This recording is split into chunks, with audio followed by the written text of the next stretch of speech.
Today, we're going to talk about why everyone hates SpongeBob. For a little while. Hey everyone.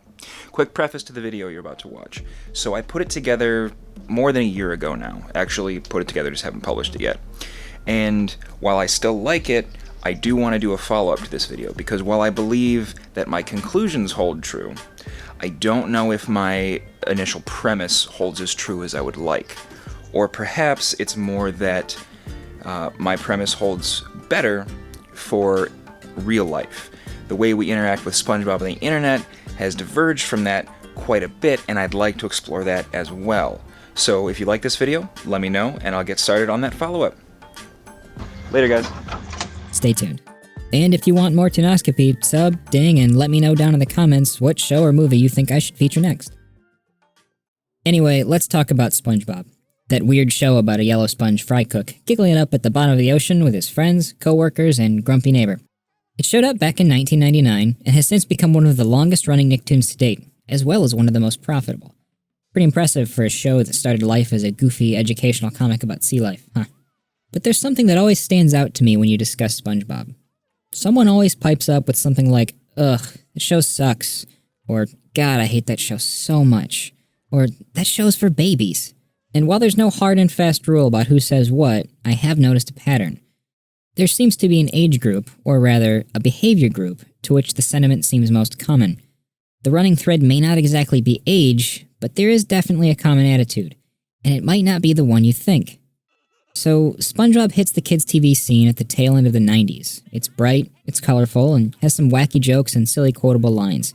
It just hits a lot of the right buttons for young kids to really get into. Seriously, folks, SpongeBob overtook Pokemon on Saturday mornings within its first month on air.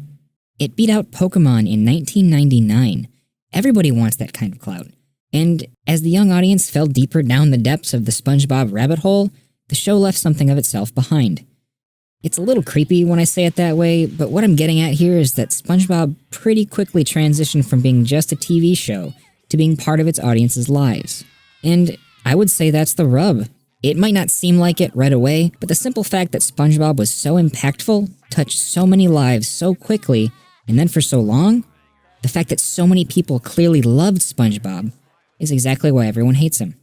Well, for a little while, anyway. Don't get me wrong, I'm not pulling the hipster card on SpongeBob. My point isn't as superficial as getting too big or selling out. It's more about how we all grow and change as we move through our worlds, and how the world changes us in return. So let's move on from discussing childhood to some hypothetical teenage, adolescent, and youngish older adult years. Any way you approach it, for most folks, the hallmark of teenagedness and growing up in general is that first real push into what it means to be an adult. Maybe this doesn't mean hauling a mortgage or being knee-deep in a career, but it's definitely about testing the waters. To really pull away from your childhood and start to figure out what makes you tick as a person. And it's not always the smoothest endeavor. Here's a small part of a quote, out of context, to help make my point. "When I became a man, I put away childish things." That's not the full quote, obviously, and anyone who knows the rest, just stick it out with me. So, what does this mean to you? What is childish, and what makes someone an adult? Go ahead, I want to hear what you have to say down below, but don't dip out if you can't answer these questions in a few seconds. Hell, there's no way I'm answering all of them in a 10-minute YouTube video. Or the span of my adult life so far. The thing about that pull away from childhood is that it isn't exclusive to the ages of 12 to 19. It's a process that can stretch on for much longer than you'd assume. I'd even argue that once you start, you don't ever really stop.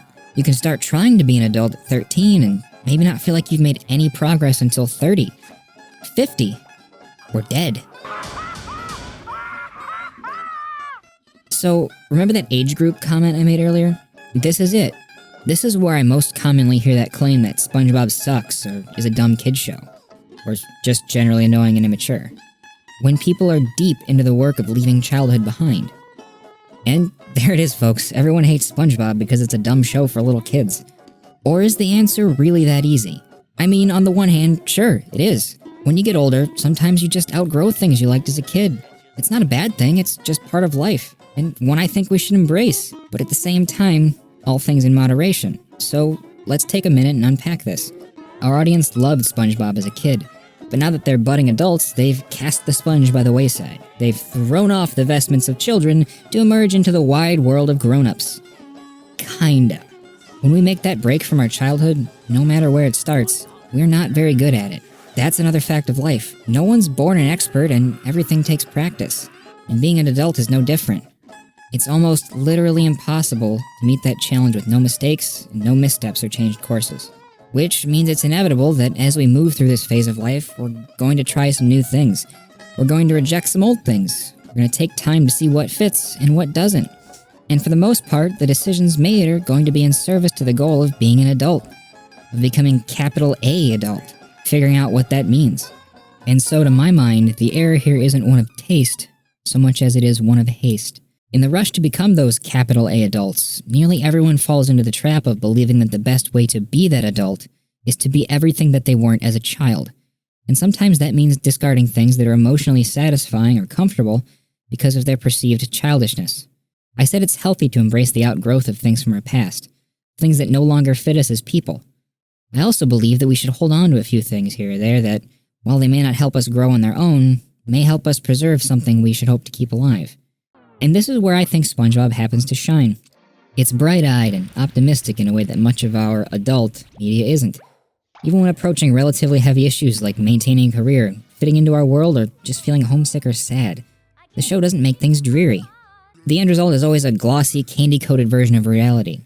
And while it's not exactly a morality play, or the sometimes coping is best tack taken by shows like Agretzko, patting ourselves from how much the world can kinda suck isn't the worst thing you can do when things get a little intense. In my experience, when people begin to find their way out of the search for adulthood, when they either literally leave their teens, or begin to think they might see light at the end of the adulthood tunnel, is about the same time they begin to view SpongeBob and media like it in a renewed and positive light. Maybe there's a new layer that age or experience has helped them uncover. Maybe they found a new source of comfort in the show. Or maybe there's a shield in nostalgia that can help us begin to recover from the ordeal of self-discovery. What about that partial quote I gave before? Well, here's the rest of it. When I became a man, I put away childish things, including the fear of childishness and the desire to be very grown up. This is where the crux of my argument lies. When we look at a property like SpongeBob and why it might be rejected at certain times in one's life and not at another, we have to consider that our opinion as an audience is firmly tied to the way we perceive ourselves and our place within life outside of ourselves. When we're young or naive, we don't care so much about the outside world. Our concerns are more immediate, as our conception of ourselves in a larger world either doesn't exist or doesn't take priority. But as we age, we become painfully aware of where we think we should fit in. In our efforts to answer the questions that brings to the front of our lives, we can rush to try and shape ourselves into what we believe we should be, rather than allowing ourselves the time to mature into what we can become. And in the micro, love for a show like SpongeBob can become a casualty of that process. A casualty that thankfully we're able to recover from as we mature and learn more about ourselves. Does this literally mean that every human is a fan of SpongeBob, and that fandom is a requisite part of growing up? Of course not. But the takeaway here should be that some of the comfortable things of our childhood can stay with us without hindering us. And in some cases, they might actually help us grow as people. Does seeking comfort or finding new ways to identify with the human experience and things we told ourselves we outgrew necessarily require a step backwards? Or is it really a disguised step forwards? Or a new bit of maturity that allows us to recontextualize things we used to love and find out how they can be useful now to an older, different version of ourselves? I think that, just maybe, it can be any or all of those. But part of growing up, part of changing and becoming different people, is being able to step back out of our own heads and examine what it is that we feel defines us, without the influence of the rest of the world weighing so heavily on what we ultimately decide. The downside is, this is hard as hell, and I don't think anyone ever really gets the hang of it. But I do hope that with practice, the one thing we can all say when the time comes to learn and grow is, I'm ready.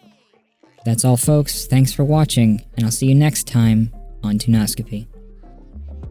If you enjoyed this video, please consider subscribing, and if you're feeling extra saucy, check out patreon.com/Toonoscopy to see how you can help support the show.